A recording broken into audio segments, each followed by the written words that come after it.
Dear students, welcome to my class, and this is the first class for you from my side. According to Adikavi Nannaya University, the final year 5th A paper deals with the following chapters. Altogether the units are 5 and the chapters are 9, and here the titles of each and every chapter is displayed on the screen. First one is electrostatics, second dielectrics, third one is Biot and Savart's law, fourth one Hall effect,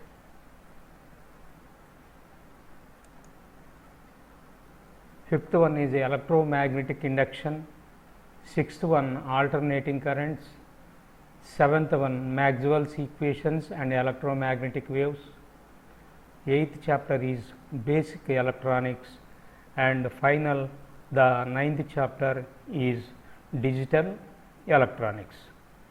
First, I will start from electrostatics.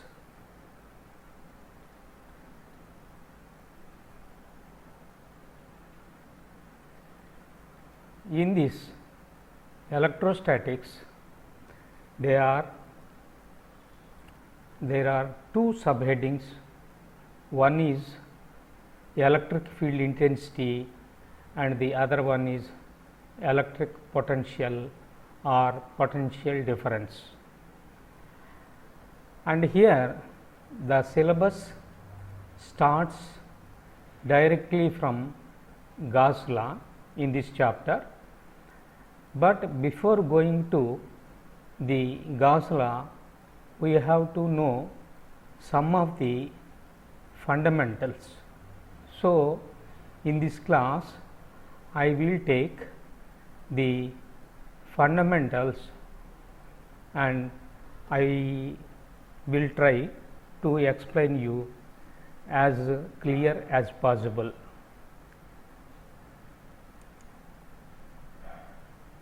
First, what is meant by electrification? Electrification means giving a charge to a neutral body. Here, three different types of bodies are possible as per the charge.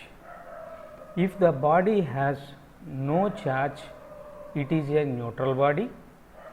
If it has a positive charge, then it is a positively charged body, and if it has negative charge, then it is a negatively charged body. To give a charge to a neutral body, here I will take the example as the neutral atom. Say here is the neutral atom, here is the neutral atom. This atom has a nucleus, and in that nucleus there are protons and neutrons. Neutrons are neutral in charge and protons are having positive charge. Similarly, around the nucleus there are different orbits in which different electrons revolve around the nucleus. Each and every electron will have negative charge. The negative charge of an electron and the positive charge of proton both are equal in magnitude. That charge is equal to 1.6 into 10 power minus 19 coulombs, and charge is measured in coulombs.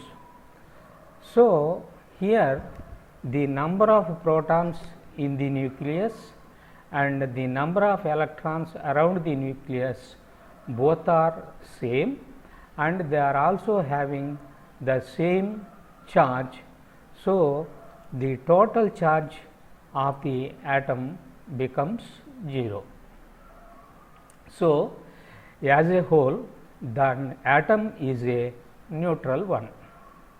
Suppose if we want to give a positive charge to this neutral atom, then we will give some energy to the electron which is revolving around the nucleus. Then this electron jumps out of the orbit.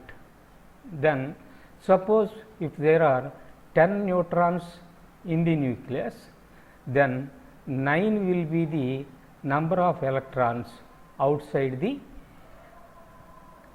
nucleus. Then here the negative charge is somewhat less.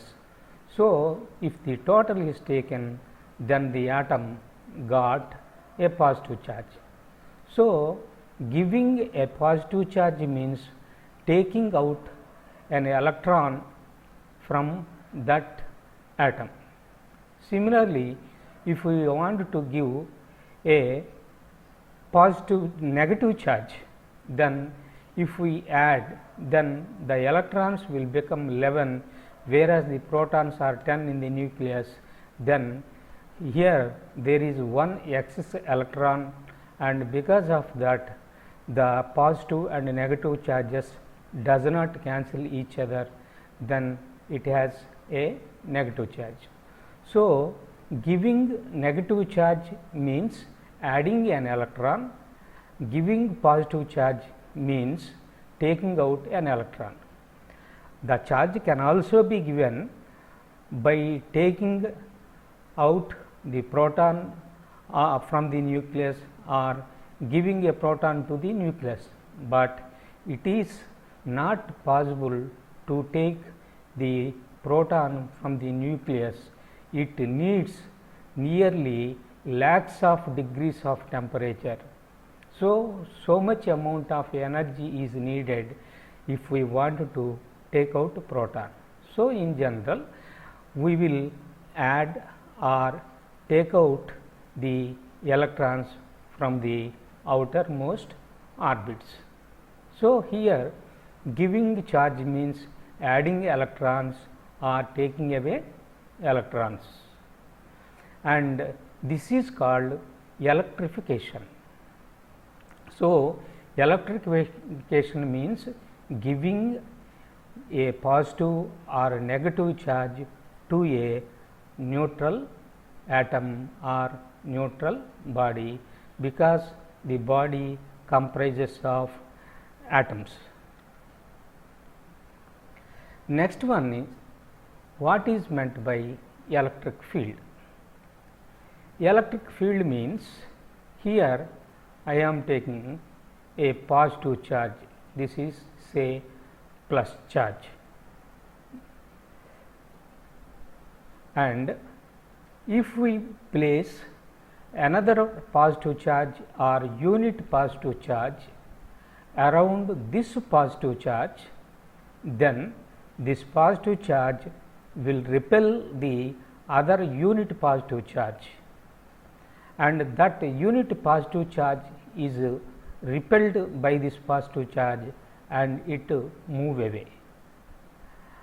That means, this positive charge has some influence around its position, and that it attracts a negative charge or repels a positive charge, and that space around the charge where its influence is felt is called electric field. Here once again I will tell, electric field means the space around a charge in which the influence of the charge is felt. And now here I want to explain what is meant by electric field lines. Here I have already told you a unit positive charge. Unit positive charge means its charge is 1 coulomb and it is a positive one. And if that unit positive charge is placed on the surface of this positive charge, then this positive charge will repel the unit positive charge away from it. So, this unit positive charge move in this direction.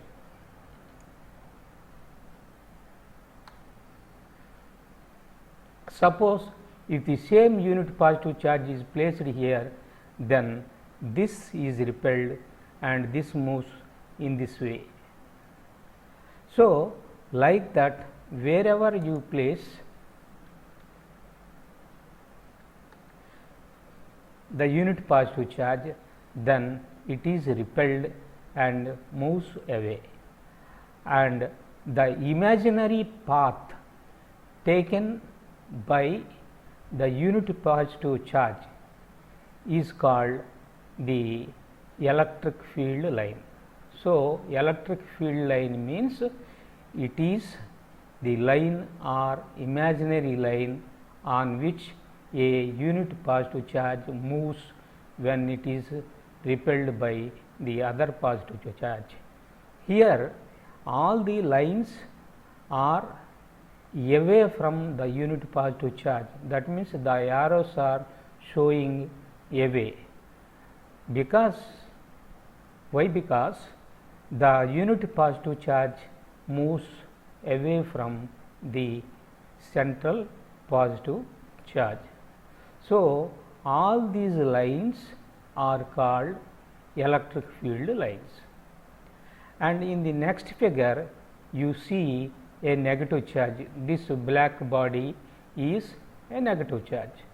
Suppose if the same unit positive charge is placed here, then this negative charge will attract the unit positive charge, and that unit positive charge moves towards the negative charge. So, all these lines are converging lines, that means they are coming towards the negative charge. So, for a negatively charged body, the electric field lines are a converging lines, that means they are concentrating or converging towards the body, but for a positively charged body, the electric field lines are diverging lines, that means they are moving away from the body. So, that is the electric field lines. Next, we will go to the Coulomb's law. Coulomb's law gives the force or electrostatic force acting between two charges when they are separated by some distance. Here I will take two charges Q1 and Q2. These two are separated by a distance d. If these two charges are positive charges or negative charges, then the force acting between these two charges is repulsive force. If one is positive and the other one is negative, then the force is an attractive force. Let F be the force acting between the two charges, and the force acting between the two charges is directly proportional to the product of the two charges Q1 into Q2. Similarly, the same force is inversely proportional to the square of the distance between the two bodies.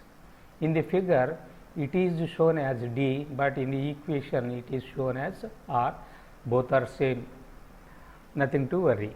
So, this f is directly proportional to q1 q2 by r square.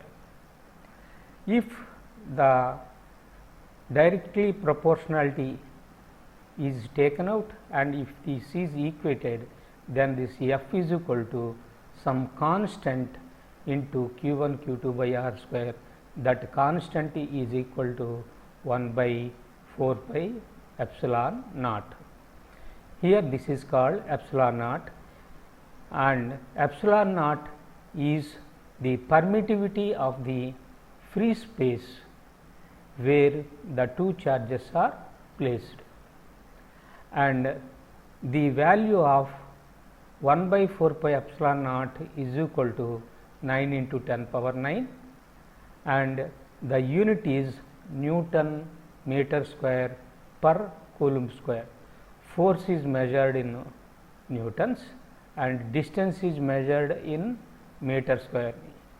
If this r square is taken to the left side, then it will be on numerator, and similarly if q1 q2 are taken to left side, they are placed in the denominator.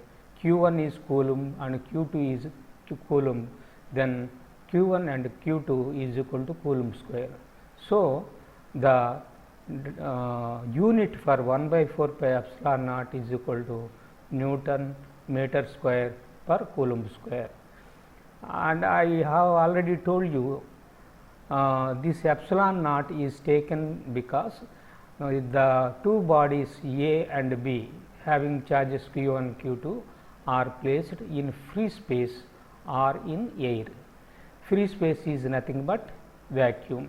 If we want to know the exact value, then the value for epsilon, its value is equal to 8.85 into 10 power minus 12 coulomb square per Newton meter. Suppose if the two charges are placed in another medium, then the equation will change like this: f is equal to 1 by 4 pi epsilon q1 q2 by r square. Here epsilon is the permittivity of the medium. Medium means where the two charges are located. So, if we divide the equation, this is for vacuum and this is for the medium, then finally we will get f vacuum by f is equal to epsilon by epsilon naught. The ratio this epsilon by epsilon naught is called epsilon r. Epsilon r is called the relative permittivity of the medium, and this is also equal to the dielectric constant of the medium, that is represented by K. In the next chapter, I will explain what is meant by dielectric constant. For instance, please remember epsilon r is equal to K. Epsilon r is relative permittivity of the medium and K is equal to dielectric constant of the medium. And we have to know the electric field intensity. What is meant by electric field intensity? I told you electric field means it is the space around a charge in which its influence is felt. Then its measurement is the electric field intensity. Say here a charge q1 is taken, this one, and if we place a unit positive charge, say 1 coulomb is placed at a distance d from the center of the charge q1. Then the force between these two charges is equal to 1 by 4 pi epsilon naught into q1 into 1 by d square, that is equal to 1 by 4 pi epsilon naught into q1 by d square. This is the equation that gives the electric field intensity. But the definition is electric field intensity is the electrostatic force acting on a unit positive charge when this unit positive charge is placed in the electric field of another charge, say q1. So, here this is also equal to the force, but according to Coulomb's law, we know that the electrostatic force F is equal to 1 by 4 pi epsilon naught into q1 into q2 by d square. There in Coulomb's law, the two charges are q1 and q2, but in case of electric field intensity, the two charges are q1 and 1 coulomb, that is unit positive charge. If these two equations are divided by one another, then E by F is equal to 1 by q2, or I can write E is equal to F by q2. So, the ratio of the force acting between the two charges and the test charge or the other charge q2, this ratio is equal to the electric field intensity. Suppose if the test charge is say q, then the electric field intensity is equal to F by q. F is measured in newtons in SI system, and we have already told you the charge is measured in coulombs. So, electric field intensity is measured in newtons per coulomb, and this is the unit. So, E is equal to F by Q is the relation between the electric field intensity and the electrostatic force. Next one is what is electric flux and what is electric flux density or flux density. Suppose these arrows will represent the electric field lines, and all these lines are parallel to one another. That means this is a uniform electric field. That means suppose if we place a positive charge on the left side and negative plate, positive plate on left side and negative plate on the right side, and if you take a positive charge in between, then this positive charge is repelled by the positive plate and attracted by the negative plate, and it moves from left to right, and all these lines are similar and it is a uniform electric field. The total electric field lines is called electric flux. So, electric flux means it is the electric field lines in total, irrespective of the area. Next one is what is meant by flux density. This flux density is also called as the electric field intensity. So, here three figures are shown in this one. In the first figure, this blue surface is a plane and this plane is perpendicular to the electric field lines. Then what is the magnetic field lines passing through this surface area through unit area when this surface is placed perpendicular to the electric field lines.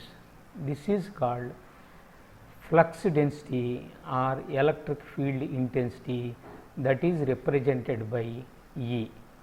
So, I can define the flux density as it is the flux passing through unit area when the surface is placed normally to the electric field lines. But in this second case, the surface is not normal to the electric field lines and it is making some angle. And if you draw a normal line to the surface, then this is the normal drawn to the surface, and that is, say if A is the area of the surface, then A bar is the aerial vector. Aerial vector means the area is represented by a vector and this vector is perpendicular to the surface. So, here this aerial vector is making an angle theta and its component perpendicular to this one or along the electric field lines is equal to cos theta. So, the area of aerial vector component in the direction of the electric field line is A cos theta. Then I can write as electric flux phi or simply phi E. E represents for electric field. Phi E is equal to the flux per unit area into area. This is equal to E bar dot A bar, and E bar dot A bar can be written as E A cos theta. E is the electric field intensity, that is the flux per unit area or flux density, and A cos theta is the aerial vector of this area along the electric field. Or I can write, if the flux is taken through a small area, then let it be df. This df is equal to E into small area ds into cos theta. This is the angle between the aerial vector and the electric field intensity. So, this is the equation to measure the flux. Next one is the solid angle. Here there are two types of angles.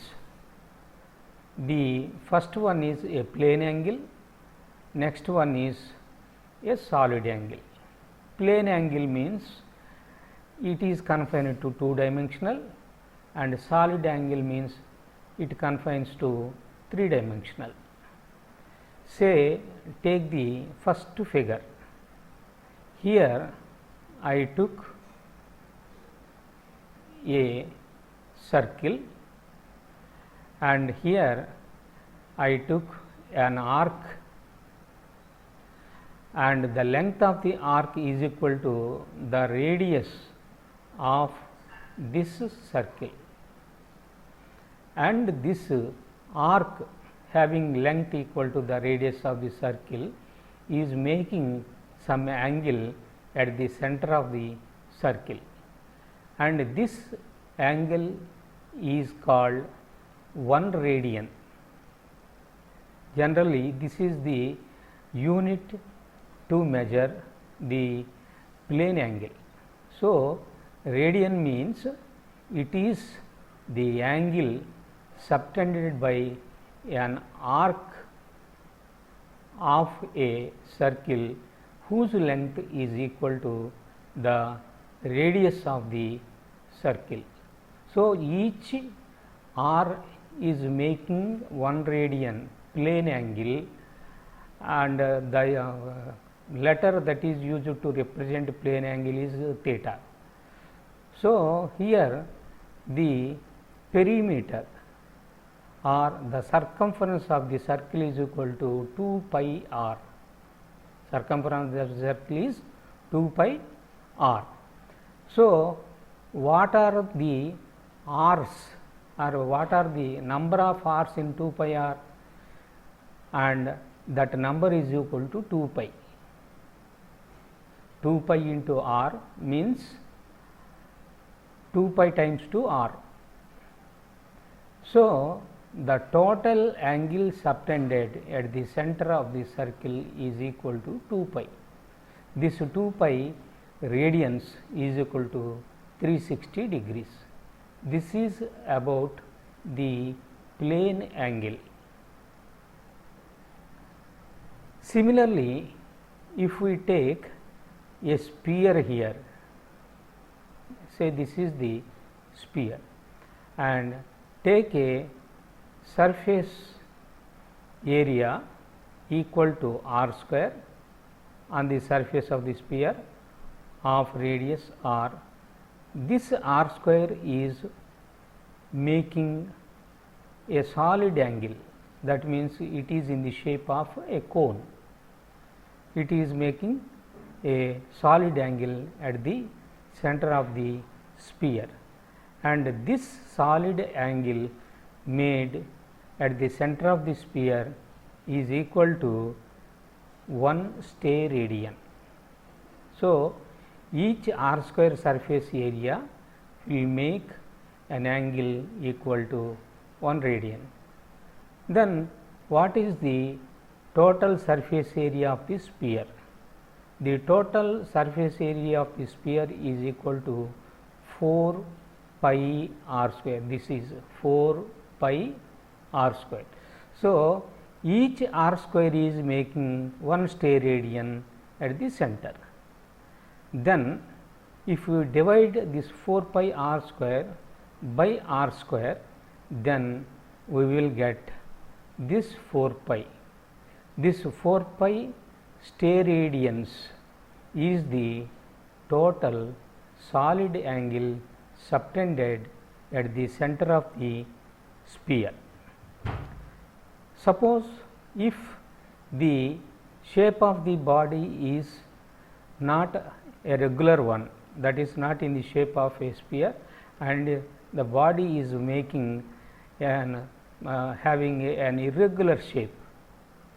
If the shape is irregular, then this surface is not normal to the line joining the center of the surface and this point. Then we have to take the cos theta component.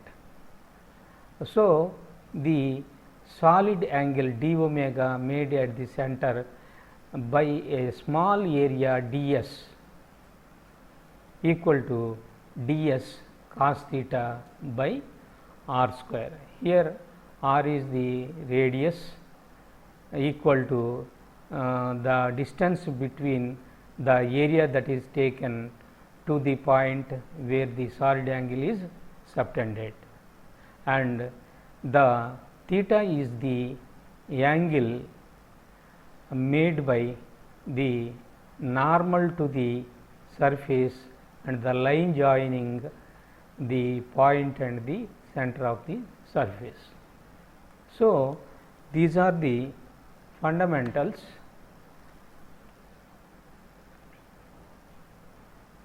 we have to know before going to the chapter. So, after this we will enter into the Gauss law.